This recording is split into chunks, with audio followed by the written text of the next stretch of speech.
മോനെ, നീ ഇതെങ്ങോട്ടാ? ഞാനൊന്ന് കാവ്യയെ കാണാനായിട്ട്. എന്നാ നീ ചെല്ലും മോനെ.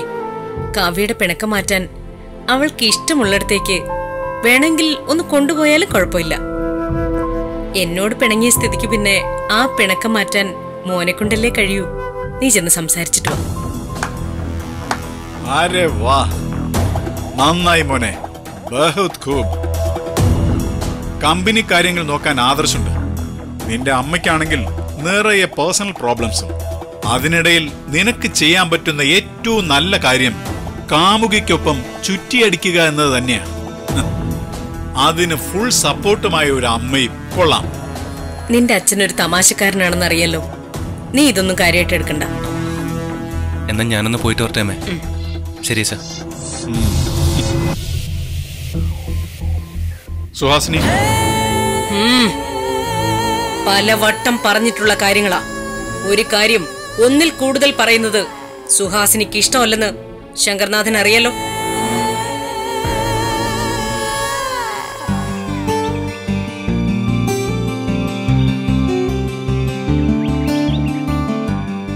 കാവ്യ,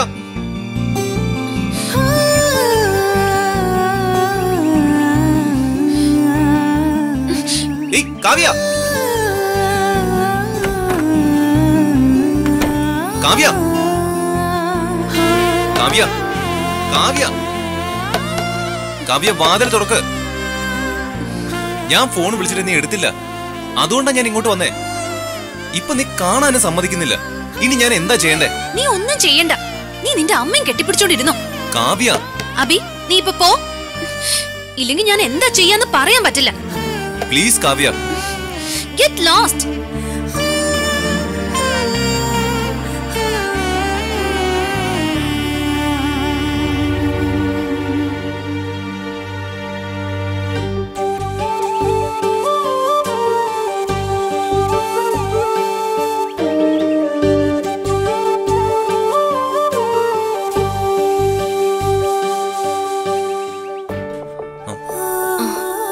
അഭി എന്താ ഇവിടെ? കാവ്യയില്ലേ? ഉണ്ട്, പക്ഷേ എന്നെ കാണാനും മിണ്ടാനും കൂട്ടാക്കുന്നില്ല. അഭി വിഷമിക്കണ്ട, ഞാൻ അവളോട് സംസാരിക്കാം. അത് പിന്നെ സുഹാസിനി ആന്റി എന്നെ വഴക്ക് പറഞ്ഞതും അടിച്ചതും ഒന്നും അഭി കാവ്യയോട് പറയരുത്. അവൾ അറിഞ്ഞാ പിന്നെ എങ്ങനെയാ റിയാക്ട് ചെയ്യാന്ന് എനിക്കറിയില്ല. അതൊരു പക്ഷേ നിങ്ങൾ തമ്മിലുള്ള റിലേഷൻഷിപ്പിൽ പോലും പ്രശ്നങ്ങൾ ഉണ്ടാവാൻ സാധ്യതയുണ്ട്. തന്റെ കാവ്യയുടെ ക്യാരക്ടർ പോലെ തന്നെയാ എന്റെ അമ്മയുടെ ക്യാരക്ടർ. വാശിയും പിണക്കവും ഒക്കെ അതിന്റെ ഹൈ വോൾട്ടേജ് തന്നെയാ. എന്നാലും ഇയാൾക്ക് എങ്ങനെയാ പെട്ടെന്ന് ക്ഷമിക്കാനും പൊറുക്കാനൊക്കെ പറ്റുന്നേ? മറ്റുള്ളവരെ മനസ്സിലാക്കാൻ ശ്രമിച്ചാ അതൊക്കെ എല്ലാവരെ കൊണ്ടും പറ്റും അഭി. പ്രത്യേകിച്ച് നമുക്കിഷ്ടമുള്ളവർക്ക് വേണ്ടി നമ്മൾ കുറച്ച് ക്ഷമിക്കുന്നത് കൊണ്ട് നല്ലതല്ലേ സംഭവിക്കൂ. അമ്മ ഇങ്ങനെ പെരുമാറിയതിൽ എനിക്ക് അഭി ഇനി അതൊന്നും ഓർക്കണ്ട. അഭി ഇവിടെ ഇരിക്ക, ഞാൻ കാവ്യയോട് സംസാരിക്കട്ടെ. എന്റെ കാവ്യയെ ഞാൻ അറിയുന്ന പോലെ വേറെ ആരറിയാന്?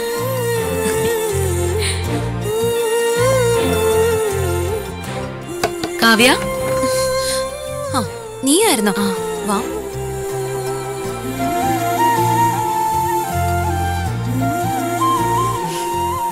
എന്തു പറ്റി? വാതിലടച്ച റൂമിലിരിക്കാൻ. ഒന്നും പറയണ്ട, ഞാനകെ ഭ്രാന്തെടുത്തിരിക്കും. എന്തു പറ്റി? ഇന്നലെ നീ ഇവിടുന്ന് ഇറങ്ങിപ്പോയതിനു ശേഷം ആകെ വിഷമിച്ചിരിക്കായിരുന്നു ഞാൻ. നീ എന്നോട് പിണങ്ങുമെന്ന് വരെ ഞാൻ പേടിച്ചു. അങ്ങനെ എനിക്ക് പിണങ്ങാൻ പറ്റുമോ മോളെ നിന്നോട്? അതിരിക്കട്ടെ, ഞാൻ വരുമ്പോ നിന്റെ അഭി ഇവിടുന്ന് ഇറങ്ങിപ്പോകുന്നത് കണ്ടു. അവൻ പോട്ടെ അവന്റെ പാട്ടിന്. എന്താ കാവ്യ ഇത്? എന്തു പറ്റി? അഞ്ജു, അവൻ അവന്റെ അമ്മ പറയുന്നതാ വേദവാക്യം. അവൻ അതും കെട്ടിപ്പിടിച്ചിരുന്നോട്ടെ, എന്നെ ശല്യം ചെയ്യാൻ വരണ്ട. അങ്ങനെയൊക്കെ പറയാൻ ഇവിടെ ഇപ്പൊ എന്താ ഉണ്ടായത്? നിനക്ക് എന്നെ അറിയാലോ. എന്നെ ആരെങ്കിലും എന്തെങ്കിലും പറഞ്ഞാ ഞാൻ ക്ഷമിക്കും. പക്ഷേ എങ്ങനെ? അല്ല, എനിക്ക് മനസ്സിലായില്ല. ഓ, ക്ഷമിക്കുന്ന ഒരു പുണ്യാളത്തെ ഞാൻ ശരിക്കൊന്ന് കാണട്ടെ. നോക്കിക്കേ, ഇപ്പോഴേ മൂക്കിന്റെ തുമ്പേ ദേഷ്യത്തില് ചുവന്ന് തിളയ്ക്കുന്നുണ്ട് കേട്ടോ.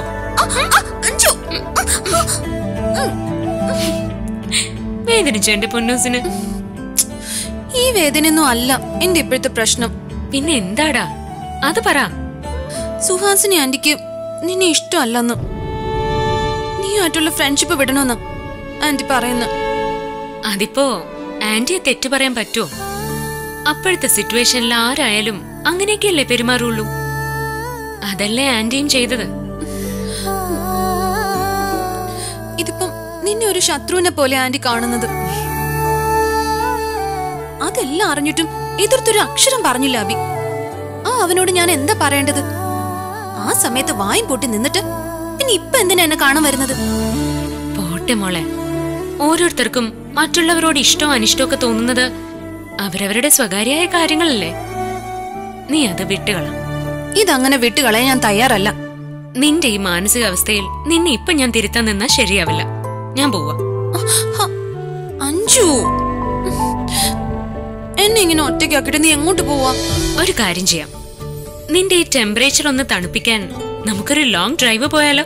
എങ്ങോട്ട്? കുറച്ചു കാലമായില്ലേ നമ്മളൊരു ട്രിപ്പ് പോയിട്ട്. നമ്മുടെ ആ ഫേവറേറ്റ് ഹിൽ ടോപ്പ് റെസ്റ്റോറന്റിലേക്ക് പോയാലോ? നോക്കണ്ട, ഞാൻ റെഡിയാ. നിന്നേക്കാൾ മസ്റ്റ് അല്ല എനിക്കൊന്നും.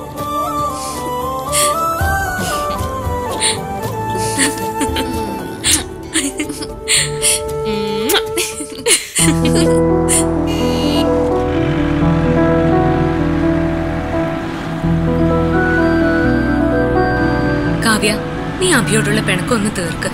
അഞ്ജു, നീ അവന്റെ കാര്യം മാത്രം പറയരുത്. അതൊക്കെ മറക്കാൻ വേണ്ടിട്ട് നമ്മൾ ഈ ട്രിപ്പ് പോകുന്നത്. മറക്കാനോ? അഭിയെ മറന്നിട്ട് കാവ്യക്കൊരു ജീവിതം ഉണ്ടാവും. അല്ലെങ്കിൽ തന്നെ ഈ പിണക്ക് എത്ര നേരം വെച്ചോണ്ടിരിക്കും? സുഹാസിനി ആന്റി പറയുന്ന പല കാര്യങ്ങളും എനിക്ക് ഡൈജസ്റ്റ് ആവുന്നില്ല അഞ്ജു. അതിനെ സപ്പോർട്ട് ചെയ്യുന്ന രീതിയിലാ അവന്റെ പെരുമാറ്റം. ശരിക്കും ഒരു അമ്മക്കുട്ടി.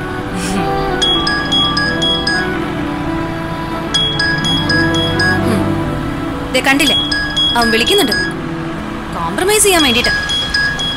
ഞാൻ എടുക്കുന്നില്ല അവന്റെ ഫോൺ. കാവ്യ, നിങ്ങളൊന്ന് സംസാരിച്ചാൽ തീരാവുന്നതേ ഉള്ളൂ ഈ പിണക്കം. സംസാരിക്കാൻ വേണ്ടിട്ടേ ഇനി അവൻ എന്നെ കാണാൻ കിട്ടിയിട്ട് വേണ്ടേ? എന്നാ ഞാൻ ഇനി ഒരു കാര്യം പറയട്ടെ. നിനക്കൊരു സർപ്രൈസ് ഉണ്ട്. എന്ത് സർപ്രൈസ്? സർപ്രൈസ്!